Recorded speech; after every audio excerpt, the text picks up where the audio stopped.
আমার ছোট ছোট বন্ধুদের আনন্দ দেওয়ার জন্যই বুড়ি রাক্ষস গল্পটি মোবাইল লিটারেচার্স লাইব্রেরিতে রাখার প্রয়াস করেছি।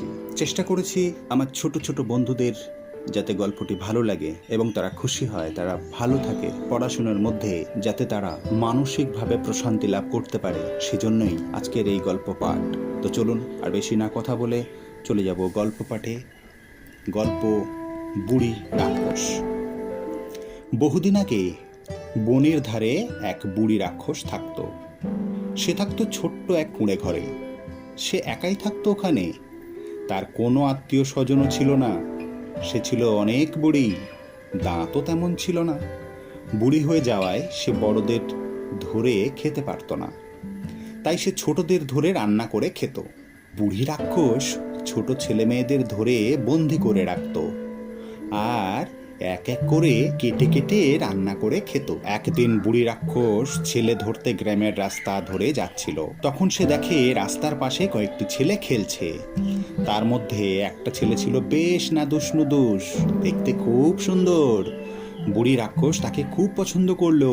সে ছেলেটিকে ধরার জন্য ওঁত পেতে থাকলো। এক সময় ছেলেটি খেলতে খেলতে যখন ঝোপের আড়ালে গেল, অমনি বুড়ি রাক্ষস খপ করে তাকে ধরে ছালার মধ্যে ঢুকায়। ছালার মুঠি বেঁধে কাঁধে নিয়ে চলতে শুরু করলো। বুড়ি রাক্ষসের বাড়ি অনেক দূর, সেই নির্জন বনের কাছে। যেতে যেতে তার পেটে কামড় দিয়ে ওঠে। সে আর দেরি করলো না, ছালার ঝোলা রেখে প্রকৃতির ডাকে সাড়া দিতে বনের মধ্যে যায়। এদিকে ছেলেটি ছালার বস্তা থেকে বের হতে চেষ্টা করে। অনেক চেষ্টার পর ছালার মুঠি খুলতে পারে। অবশেষে ছালার ভেতর থেকে বের হলো। আর ছেলেটি পাশেই পড়ে থাকা কাটা গাছের শুকনো ডাল, মাটির ঢেলা, লতা পাতা ও পাশের ডোবা থেকে কিছু শামুক, ঝিনুক ও কাদামাটি ইত্যাদি দিয়ে ছালা বোঝাই করে ছালার মুঠি বেঁধে রাখে। রাক্ষস বুড়ি এসে আবার ছালার বস্তা কাঁধে নিয়ে চলতে লাগলো। কিছু দূর যেতেই বুড়ির গায়ে কাঁটা ফুটতে লাগলো। আর বুড়ি রাক্ষস বলতে থাকে, ও ছেলে, তুই চিমটি কাট, বুঝবি মজা যখন খাবো। আবার কখনো বুড়ির গায়ে মাটির ঢেলার আঘাত লাগে। আবার সে বলতে থাকে, ও ছেলে, তুই কিলাও মোরে, বুঝবি মজা যখন খাবো। বুড়ি রাক্ষস বিরক্ত হয়ে হাতের লাঠি দিয়ে বস্তার গায়ে পিটায়। এতে শামুক ও ঝিনুক ভেঙে জল বের হয়। বুড়ির পিঠে শামুকের জল পড়ে। তখন সে বলে, ও ছেলে, তুই হিসু করো, বুঝবি মজা যখন খাবো। বুড়ি রাক্ষস বাড়ি গিয়ে ঘরের ভিতরে ছালার মুঠি খুলল। বুড়ির চোখ তো ছানা বড়া। ছালার মধ্যে ডালপালা, লতাপাতা, শামুক, ঝিনুক ছাড়া আর কিছুই নাই। তার ভীষণ রাগ হয়। কষ্টে দুঃখে দাঁত কড়মড় করতে থাকে। পরদিন সে আবার ওই ছেলের খোঁজে ওই গ্রামে যায়। হঠাৎ দেখে ছেলেটি বাড়ির কাছে একটি গাছে চড়ে পিঠা খাচ্ছে। বুড়ি অপেক্ষা করে। ছেলেটি গাছ থেকে আর নামে না। ছেলেটি কেউ ধরতে পারে না।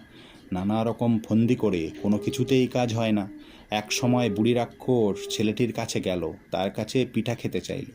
ছেলেটি একটু পিঠা ছিঁড়ে তার আঁচলে ছুঁড়ে দিল। বুড়ি রাক্ষস বলল, এইটুকু পিঠা? এইটুকু তো আমার দাঁতে লেগে গেছে, আর একটু দে। আবার একটু পিঠা ছিঁড়ে ছুঁড়ে দেয়। আবার সে বলে, এইটুকু তো আমার গলায় লেগে গেছে, আবার দে, হাতে হাতে দে, অনুরোধ করে। এক সময় ছেলেটি তার হাতে হাতে যেই দিল, অমনি সে খপ করে ধরে ছালায় পুড়ে মুঠি বাঁধল। আর দেরি না করে সে সরাসরি বাড়ি চলে যায়। ছেলেটিকে ছালায় বন্দি অবস্থায় ঘরের কোণে অন্যদের সাথে রাখে।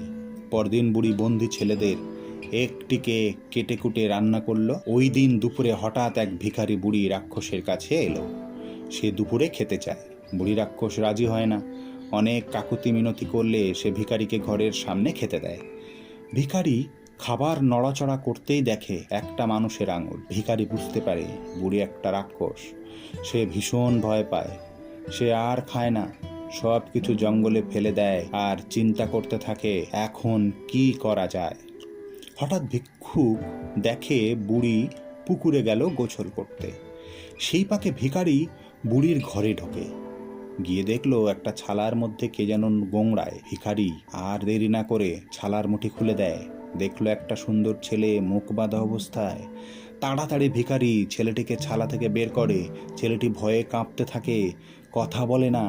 ভিখারি ছেলেটির কানে কানে কিছু বলে, ছেলেটি শান্ত হয়। তারপর ভিখারি আর ছেলেটি দরজার আড়ালে লুকিয়ে থাকে। বুড়ি পুকুর থেকে ঘরে ঢুকলো, আর অমনি ছেলেটি আর ভিখারি বুড়ি রাক্ষসকে জাপটে ধরে বেঁধে ফেললো। তারপর ছালার ভিতর ঢুকিয়ে বেঁধে ঘরের কোণে রেখে দেয়। তারপর ভিখারি ছেলেটিকে নিয়ে ওখান থেকে দৌড়ে পালায়, আর বুড়ি রাক্ষস ছালার ভিতরে পচে মরে।